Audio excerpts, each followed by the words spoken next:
Walk us through how the events unfolded in Alaska. Well, Hannah, I would say the top takeaway from this big summit is that there is no peace deal.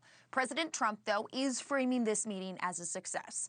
Here's what we know about what happened. President Trump and Russian President Vladimir Putin met for about 2.5 hours at Joint Base Elmendorf-Richardson, that's in Anchorage, Alaska. That meeting happening yesterday. On the American side, also in the room were Secretary of State Marco Rubio and Special Envoy Steve Witkoff. Now, the stakes were really high heading into this meeting. This was a historic meeting. President Putin hasn't been on American soil in nearly 10 years, so that in itself was notable. But also, we've got the Ukraine and Russian war raging in the background here. It's been going on for more than 3 years. President Trump has said multiple times he really wants to see an end to this conflict, and he believes that he can make that happen. Just ahead of the meeting, President Trump said that he was hoping to come out of it having secured a ceasefire. But that didn't happen.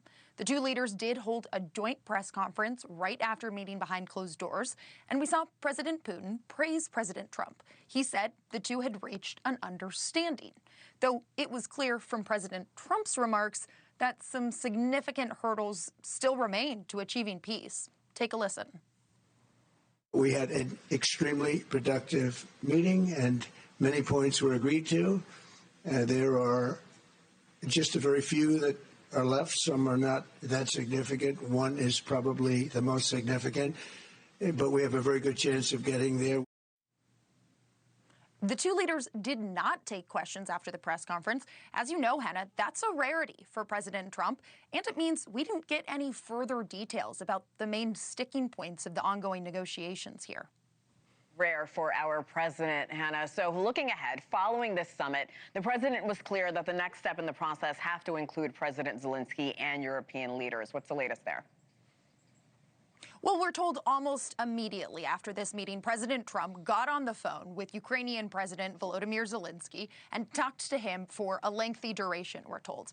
Then he also worked the phones with European leaders, talking to them as well. And President Trump did sit down for an interview with Fox News following his meeting with Putin, where he refused to go into detail about what the remaining issues are.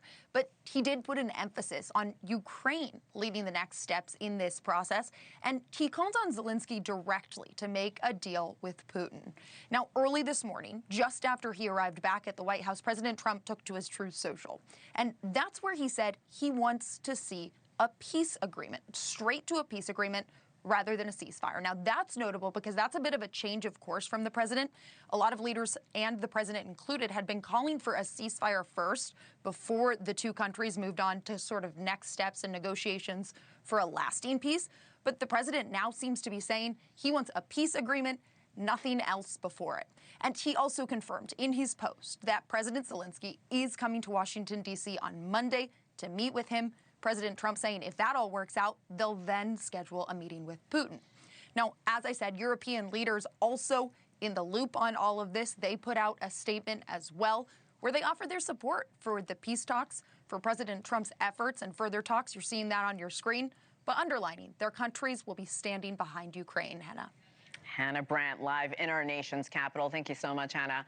Thank you for watching. Subscribe below and download our NewsNation app right now on your phone, and you will get fact-based, unbiased news for all Americans.